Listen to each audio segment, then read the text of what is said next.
এবার মেয়েদের ইউনিফর্মটা বলে দিই। এক নম্বর হলো মেয়েদের পোশাকটা হতে হবে মাথা থেকে পা পর্যন্ত সম্পূর্ণ ঢাকা, শুধু দুই হাতের কবজি টুকু খুলতে পারবে পায়ের পাতা। যেখানে ফিতনা নাই, যেখানে পরপুরুষ নাই, যেখানে পৃথিবীর কোনো অপরিচিত ব্যক্তি নাই, সেই জায়গায় গেলে কোনো মহিলা যদি মুখটুকু ফেসটুকু ওপেন করে, মুখটা খোলে, সেখানে কোনো পাপ নন্দাইয়ের কাছে, তারপরে দেওরের কাছে, পরপুরুষের কাছে, রিকশাওয়ালার কাছে, টোটোওয়ালার কাছে, তারপরে এলআইসি অফিসারের কাছে, লক্ষ্মীর ভান্ডারের ফর্ম ফিলআপ করতে গিয়ে, ব্যাংকে গিয়ে, কিংবা কোন ব্যক্তির বাড়িতে গিয়ে, বন্ধু বান্ধবদের সামনে কোন মুসলমানের ইমানদারের স্ত্রী, মুমিনের স্ত্রীর মুখটুকু কেউ দেখতে পারে? দেখানো যায়? জায়েজ না নাজায়েজ? জোরে বলুন, জোরে বলুন। নাজায়েজ। ইমাম সাহেবের বউয়ের পর্দা লাগবে, হুজুরের বউকে পর্দা করতে হবে, আর আমাদের বউয়ের স্করপিও সব দেখে নেবে, মানে পুরো মডেলটা কি আছে ভিতরে বাইরে ফাংশন সব দেখে নিয়ে চলে যাবে। ছি ছি ছি। জলসার দিনে বন্ধু কেনে বলছে চলো আমার বাড়ি চলো। এবার বন্ধু হাতে করে মিষ্টি ফিষ্টি একটু সব নিয়ে গেছে, ফুচকা টুচকা, ও ভাবি ভাবি ভাবি দাঁতার করে চলে কি আপনার স্ত্রীর ফেসটা, আপনার স্ত্রীর চেহারা, আপনার স্ত্রীর সৌন্দর্য পৃথিবীর কোন মানুষ দেখবে আপনি দায়ুস, আপনি কাপুরুষ। সুপুরুষ তো সেই ব্যক্তি, মুমিন তো সেই ব্যক্তি নিজের কন্যা, নিজের বোন, নিজের স্ত্রী, নিজের যুবতী কন্যা, যুবতী বোন, যুবতী স্ত্রী সবে টাটকা জোয়ান, ওই চেহারাটা পৃথিবীর কোন পরপুরুষকে দেখাবে না, এমনকি মরে গেলেও দেখাবে না। আমাদের সমাজে দেখবেন মেয়ে ছেলে মরে গেলে মুখ দেখায়, দেখায় দেখায় দেখায় দেখায় কি দেখায় না? বুড়ো বুড়ো লোকেরা বলছে চল সে পটলের বউ মরে গিয়েছে দেখে আসি,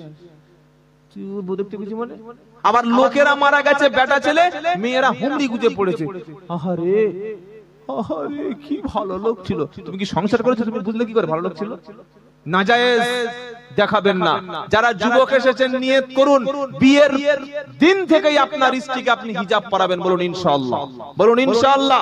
কারণ এই পর্দাটা, এই ইউনিফর্মটা এটা ফরজ করেছেন কে? জোরে বলুন। পরপুরুষকে দেখালেন মানে আপনি আপনার স্ত্রীকে অপমান করলেন।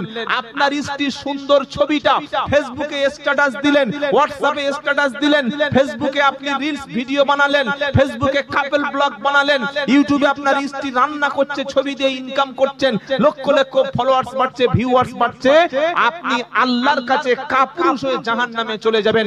ওই স্ত্রী, ওই মেয়ে, ওই বোনটা, যে মেয়েটা জলসায় এসে আজকে উলঙ্গ হয়ে ঘুরছে, মাথায় কাপড় নাই, মুখে কাপড় নাই, মুখে সুন্দর পাউডার মেরে একদম ফ্রেশ হয়ে মুখে মেকআপ করে পাড়ার ছেলেদেরকে মনোজয় করছে, এনজয় করছে, ফোন নাম্বার দিচ্ছে।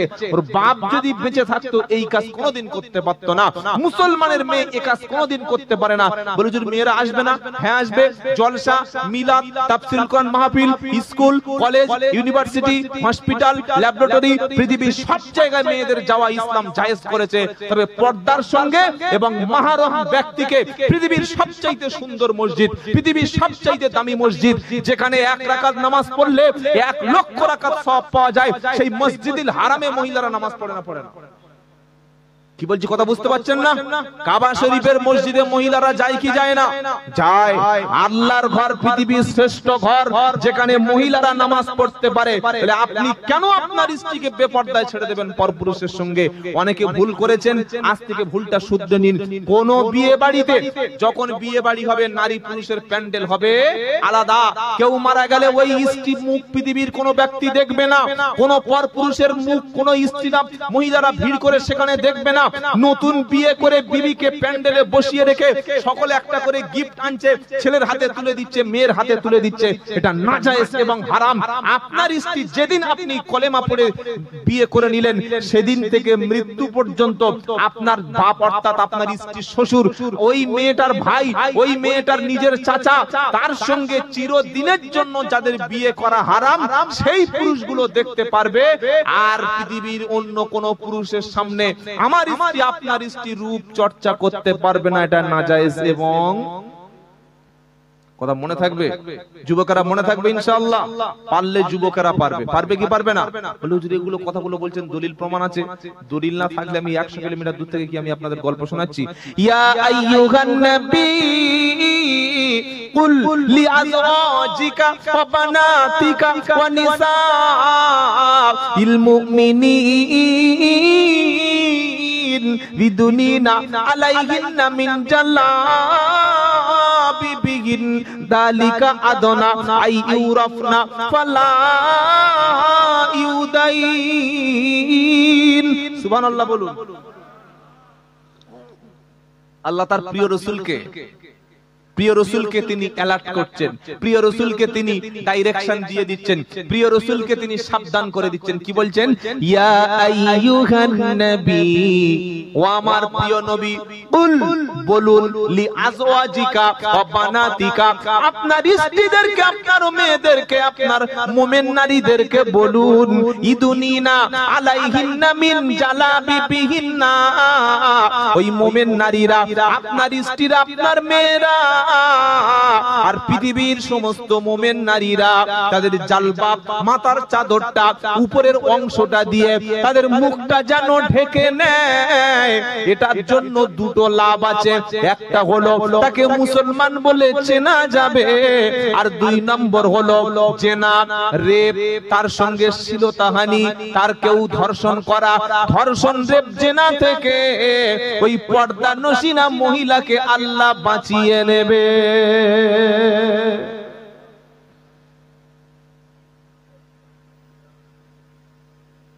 কোনদিন শুনেছেন ধর্ষণ হয়েছে একটা বোরকা পরে, হিজাব পরে একটা মেয়ে ছেলের স্বামী, ভাই অথবা এমন কোন পুরুষের সঙ্গে যাচ্ছিল আর 4-5টা শিয়াল এসে ধর্ষণ করে দিয়েছে? শুনেছেন কোনদিন? চ্যালেঞ্জ হবে না, হবে না, কারণ আল্লাহর গ্যারান্টি দিয়েছে। কি গো বাবাজিরা, রাত 10টার সময় মুরগি যদি ওই কলা বাগানে গিয়ে রাত 10টার সময় গিয়ে ঘোরে আর কোন শিয়াল যদি সালাম দিয়ে ঘাড়ে করে নিয়ে চলে যায়, দোষ শিয়ালের না মুরগির? হুজুর কার দোষ? এমন ড্রেস পরিয়ে জলসায় ছেড়ে দিয়েছে, এই ছেলেগুলো এখানে বসে আছে তো ভাগ্য ভালো, এদের মন এখানে আছে। বলছে আল্লাহ কি মাল, কি বুঝলেন? তৈরি করে দিয়েছে, কি করে জলসা বলছে? খালি বলছে হুজুর জলসায় লোক হয় না, তো লোক হবে কোত্থেকে? এখানে বক্তব্য হচ্ছে জান্নাতে হুর পাওয়া যাবে, একটা একটা পুরুষ 18 বছরের হুর পাবে। আর জওয়ান ছেলেরা বলছে হুজুর টাটকা মাল এখন পেয়ে গেছি। তোমার কবে মরবে, কবে কিয়ামত হবে, কবে হুর, ওই আশা বসে থাকবে, এখন টাটকা মাল এইগুলো চালাই। আল্লাহ হেফাজত করে, বলুন আমিন। হারাম থেকে আমরা বিরত থাকবো, বলুন ইনশাআল্লাহ, বলুন ইনশাআল্লাহ। আল্লাহ আমাদের সঠিক পথে ফিরে আসার তৌফিক দান করুন, সকলে বলুন আল্লাহুম্মা আমিন। তাহলে ইব্রাহিম নবী কি দোয়া করতে শোনাচ্ছিলাম? রব্বি জাআলনি মুকিমাস সালাতি ওয়া মিন যুররিয়াতি রব্বানা ওয়া তাকাব্বাল দুআ। আল্লাহ আমাকে নামাজি বানাও, আমার সন্তানদেরকেও নামাজি বানাও, আর আমার দোয়াটা আল্লাহ তুমি কবুল করো। সুবহানাল্লাহ পড়তে মন চায় না? এবার আদম নবীর একটা দোয়া আছে। কোন নবীর দোয়া? আদম, আমাদের পৃথিবীর সবচাইতে প্রথম মানুষ, প্রথম নবী, প্রথম মুসলমান, তার নাম কি? আদম আলাইহিস সালাম। আমরা অনেক শিক্ষিত মানুষ মনে করি যে ইসলাম ধর্মটা শুরু হয়েছে মনে হয় মুহাম্মদ সাল্লাল্লাহু আলাইহি ওয়াসাল্লাম থেকে। অনেক অমুসলিম মনে করে যে ইসলাম ধর্মটা প্রবর্তন করেছেন মুহাম্মদ সাল্লাম। একদম সম্পূর্ণ কথাটা ভুল।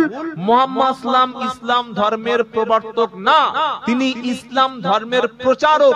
ইসলামটা হচ্ছে পৃথিবীর সবচাইতে সনাতন ধর্ম, পৃথিবীর সবচাইতে আদি ধর্ম, পৃথিবীর সবচাইতে পুরাতন ধর্ম। প্রথম মানুষের নাম ছিল আদম, আর আদম ছিলেন মুসলমান, আদম ছিলেন প্রফেট, আদম ছিল নবী। তিনি ছিলেন ইসলাম ধর্ম পৃথিবীতে প্রথম প্রচারক, আর ইসলাম ধর্মের প্রবর্তনকারী হলেন স্বয়ং আল্লাহ। জোরে বলুন সুবহানাল্লাহ। আদম নবী পৃথিবীর প্রথম মানুষ, প্রথম নবী এবং প্রথম মুসলমান। ইসলাম কিন্তু মুহাম্মদ সাল্লামের যুগ থেকে শুরু হয় নাই। পৃথিবী যেদিন থেকে শুরু হয়েছে, যেদিন মানুষ এসেছে পৃথিবীতে, সেদিন থেকে ইসলাম শুরু হয়েছে। আর 2026-এ গিয়ে শেষ হয়ে যাবে। যাবে যাবে যাবে যতদিন কিয়ামত হবে না, যতদিন পশ্চিম দিক থেকে সূর্য উঠবে না, ততদিন পর্যন্ত ইসলাম থাকবে। আমি আর আপনি মানলেও লাভ, না মানলে আমাদেরই ক্ষতি। আপনি কোরআন মেনে না নিলে আল্লাহর কোনো লাভ হবে না, না মানলে আল্লাহর কোনো ক্ষতি হবে না। ইসলামের সঙ্গে যদি মরতে পারেন, ওই মরণটা হবে মুসলমানের মৃত্যু। বলুন সুবহানাল্লাহ। নবী আদম আলাইহিস সালাম আল্লাহর কাছে দোয়া করছেন, এই দোয়াটা লেখা আছে পবিত্র কোরআনে, পারা নাম্বার 8 পৃষ্ঠা নাম্বার 13 লাইন নাম্বার 1 আয়াত নাম্বার 23 সূরার নাম আরাফ। নবী আদম আলাইহিস সালাম দোয়া করছেন, রব্বানা যালামনা আনফুসানা ওয়া ইল্লাম তাগফির লানা ওয়া তারহামনা লানাকুনান্না মিনাল খাসিরিন। সকলে বলি আমিন। আচ্ছা, এই দোয়াটা সালাম ফিরিয়ে ইমাম সাহেব করে না করেন? প্রথমে দেখবেন মোনাজাতে রব্বানা যালামনা